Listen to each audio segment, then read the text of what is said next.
Hello friends, welcome to secret of Samayal. இன்னைக்கு நம்மளோட சேனல்ல நாம பார்க்க போறது ஒரு வித்தியாசமான பொரியல் அல்லது ஒரு ஸ்நாக் அப்படின்னு சொல்லலாம். இது வந்துட்டு வெண்டைக்காய் பொரியல். நார்மலான நம்ம வெண்டைக்காய் பொரியலை விட ரொம்பவே வித்தியாசமா இருக்கும், ரொம்ப டேஸ்டியாவும் இருக்கும். சரி வாங்க, டிலே பண்ணாம இந்த சூப்பரான வெண்டைக்காய் பொரியல் எப்படி செய்யலாம்னு பார்க்கலாம்.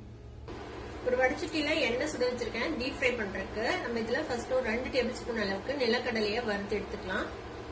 இந்த மாதிரி ஒரு கரண்டியில போட்டீங்கன்னா ஈஸியா வறுத்து எடுத்துக்கலாம். இது நல்லா கிறிஸ்பியா வறுபடட்டும், அது வரைக்கும் வறுத்து எடுத்துக்கலாம். கடலை வந்துட்டு வறுபட்டுருச்சு நல்லா. இதை நல்லா எண்ணெயை வடிச்சுட்டு எடுத்து வச்சிடலாம்.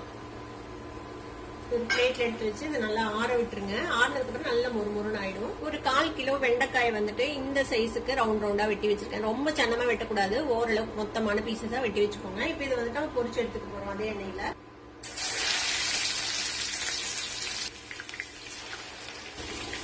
வெண்டைக்காயும் நம்ம வந்துட்டு பொரிச்சு எடுத்துட்டு போறோம். இப்ப பபிள்ஸ் எல்லாம் அடங்கி ஓரளவுக்கு பொரிஞ்சிச்சு. இப்ப இதை எடுத்துடலாம். கோல்டன் கலரா ஆயிடுச்சு பாருங்க வெண்டைக்காய். ரொம்ப தீய விட்டுறக்கூடாது, ஒரு மாதிரி லைட்டா ஒரு கோல்டன் கலர் வரணும், அது வரைக்கும் பொரிச்சு எடுத்துக்கலாம். இப்ப இதை எடுத்து வச்சுக்கலாம் தனியா. இது மாதிரி எல்லா வெண்டைக்காயையும் நம்ம வந்துட்டு பொரிச்சு எடுத்துக்க போறோம். பிஞ்சு வெண்டைக்காயா யூஸ் பண்ணிக்கோங்க, அப்பதான் நல்லா இருக்கும்.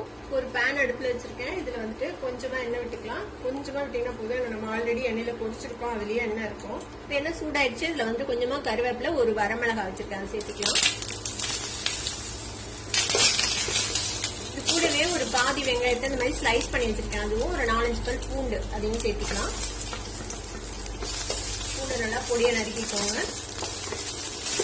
வெங்காயம் பூண்டு நல்லா செவக்க வறுபடணும், அது வரைக்கும் வதக்கிக்கலாம். இப்போ வெங்காயமும் பூண்டும் நல்லா செவந்துருச்சு பாருங்க. இப்போ இந்த ஸ்டேஜ்ல நம்ம வறுத்து வச்சிருக்கிற இந்த வெண்டைக்காய் இருக்குல்ல, அதை வந்துட்டு சேர்த்திக்கலாம். இப்போ இதுல கொஞ்சமா மிளகாய் தூள் சேர்த்துக்கோங்க, உங்க காரத்துக்கு தேவையான அளவுக்கு.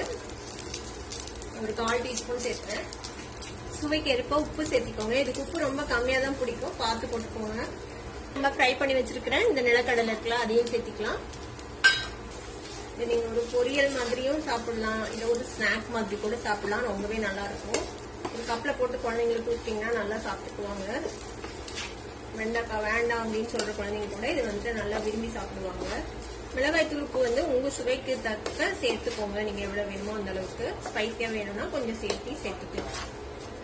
அவ்வளவுதான். இதுல வேகத்துக்கு எதுவும் இல்லை, எல்லாமே நல்லா ஃப்ரை ஆயிடுச்சு ஆல்ரெடி. ஜஸ்ட் நல்லா மிக்ஸ் பண்ணி உப்பு காரம் பிடிக்க வரைக்கும் மட்டும் வதக்கிட்டு ஆஃப் பண்ணிடலாம், அவ்வளவுதான். இப்போ நம்மளோட வித்தியாசமான ஒரு வெண்டைக்காய் பொரியல் ரெடி ஆயிடுச்சு. அடுப்பு ஆஃப் பண்ணிடலாம். இந்த சிம்பிளான டேஸ்டியான ஒரு வெண்டைக்காய் பொரியல் ரெடி ஆயிடுச்சு. இதை கண்டிப்பா நீங்களும் ட்ரை பண்ணி பாருங்க. ட்ரை பண்ணி பார்த்துட்டு எப்படி இருந்தது அப்படின்னு கமெண்ட்ஸ்ல ஃபீட்பேக் கொடுங்க. இந்த வீடியோ உங்களுக்கு பிடிச்சிருந்ததுன்னா சப்ஸ்கிரைப் பண்ணுங்க, பக்கத்துல இருக்க பெல் ஐகானை கிளிக் பண்ணுங்க. அப்பதான் ஃபியூச்சர் நோட்டிபிகேஷன்ஸ் உங்களுக்கு உடனே வந்து சேரும். லைக் பண்ணுங்க, ஷேர் பண்ணுங்க. தேங்க்யூ ஃபார் வாட்சிங் வீடியோ வியூவர்ஸ். Bye bye.